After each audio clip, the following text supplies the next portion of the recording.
धनंजय मुंडे यांनी आता तरी पाय उतार पाडला धनंजय पाहिजे. मुंडेंनी तुमची आहे का? धनंजय मुंडे फार मोठं बोलतात. त्यांनी एक नैतिक दृष्टिकोनातून राजीनामा द्यायला पाहिजे. आणि पूर्वीचे उदाहरण आहेत जिथं अशोकराव चव्हाण असतील, आपले मनोज जोशी सर असतील, माजी मुख्यमंत्री अंतोलेजी असतील, आणि माजी मुख्यमंत्र्यांनी सुद्धा आपला राजीनामा दिलाय आणि परत एकदा क्लीन चिट घेऊन परत ते त्या राज्य सत्तेवर आलेले. आणि म्हणून एवढं काय लागलं या मंत्रिपदाचं त्यांना गोडवा काय मला अजूनही कळत नाही. एक नैतिक जबाबदारी म्हणून द्यावा राजीनामा आणि सांगावं त्यांनी की माझे काय संबंध आहेत वाल्मिकी कराडाचे. जग जाहीर आहे, त्यांनी पॉवर ऑफ अटॉर्नी वटमुक्त्यार पत्र वाल्मिकी कराडांना दिले स्वतःच. म्हणजे ह्याच्यापेक्षा आणि काय पाहिजे. एवढं स्ट्रॉंग कनेक्शन आहे. तर एक जी महाराष्ट्रात चर्चा आणि देशात चर्चा ह्या विषयावर चालू आहे, जगात विषय या विषयावर सगळीकडनं चर्चा आहे, तरी तुम्हाला त्या खुर्चीवर बसायचंय. आणि त्याला मग अजित पवार असतील, मुख्यमंत्री असतील, का संरक्षण द्यायला लागले एका मंत्र्याला? आश्चर्य आहे. म्हणजे माझा उलटा असा प्रश्न आहे की माणूस एकदम क्लिअर कट असला असता, एकदम बरोबर असला असता, मग पालकमंत्री पद दिलं असतं ना. पालकमंत्री पद देतच नाही, याचा अर्थच काय? याचा अर्थच समजून घ्या. इंग्लिशमध्ये म्हणे रीड बिटवीन द लाईन्स. म्हणजे तुम्ही त्यातनं समजून घ्या ना, त्याचा काहीतरी दोषी आहेच म्हणूनच त्याला पालकमंत्री पद दिलं नाही ना. त्या हत्येमध्ये जे आरोप आहेत त्यांचा आणि वाल्मिकी कराडचा प्रत्यक्ष या हत्येमध्ये काही सहभाग नाही. मात्र आता सीसीटीव्ही समोर आला. आमचं तेच म्हणणं आहे ना. माझं पहिल्या दिवशी पासून मी बोलत आलोय की मुख्यमंत्री महोदयनी आपल्या विधानसभेच्या पटलावर काय बोलले. तिने ह्या 6 जणांना तर मोका लावच म्हटले. आणि ते मोका लावत असताना त्याच कनेक्शन मध्ये त्यांनी वाल्मिकी कराडचं नाव घेऊन कोट केलेलं आहे खंडणीच्या आरोपात. मग त्याच लाईन मध्ये, त्याच कनेक्शन मध्ये ज्यावेळी मुख्यमंत्री महोदय बोलतात, म्हणजे याचा अर्थ की मुख्यमंत्र्यांना शंका कुठेतरी किंवा काहीतरी एक लाईन होती की या लाईनच्या संबंधित. आता तोच व्हिडिओ पुढे बाहेर आला. अशा अनेक गोष्टी आहेत.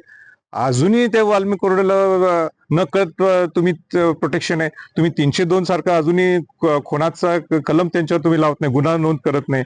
हे दुर्दैव आहे. म्हणून सरकारने आता वेळ न घालवता आणि पारदर्शकपणा आणून ते लवकर त्याला 302 लावा आणि या धनंजय मुंडेंनी तर राजीनामा द्यावा. इशारा दिलेला आहे. काय सांगाल मराठा आरक्षण? आता ठीक आहे, तर त्यांची वेगळ्या लढाईत वेगळ्या पद्धतीने ते लढा उभा करतात. माझ्या त्यांना शुभेच्छा. खरं जर गड किल्ल्यांवरील अतिक्रमण काढण्यासंदर्भात सरकार कुठेतरी आता पाऊल उचलताना दिसतंय. 31 मे पर्यंत ही सगळी अतिक्रमण काढली जातात का त्या संदर्भातल्या कार्यवाह्या केल्या जातात?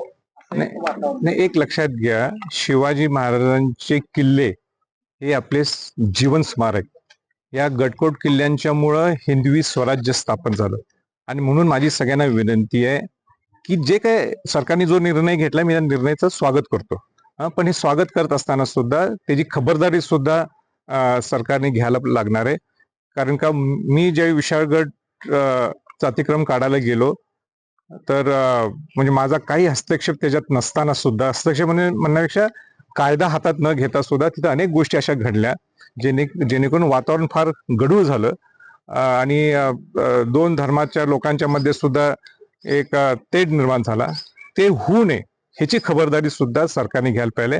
पण ह्याचा अर्थ असा नाहीये की वातावरण गढूळ होईल आणि म्हणून अतिक्रमण काढायचं नाही, असं होणार नाही. अतिक्रमण हे निघालंच पाहिजे. कोणाचाही अधिकार नाहीये तिथं येऊन अतिक्रमण करणं.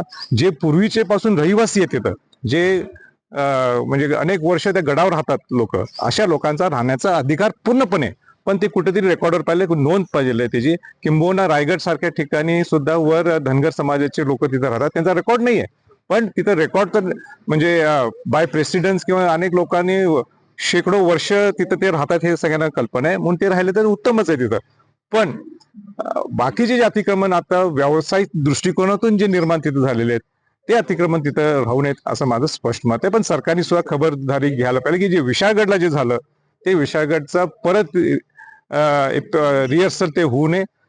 पण याचा अर्थ परत मी क्लिअर सांगतो, ह्याचा अर्थ असा नाही आहे की अतिक्रमण काढू नये.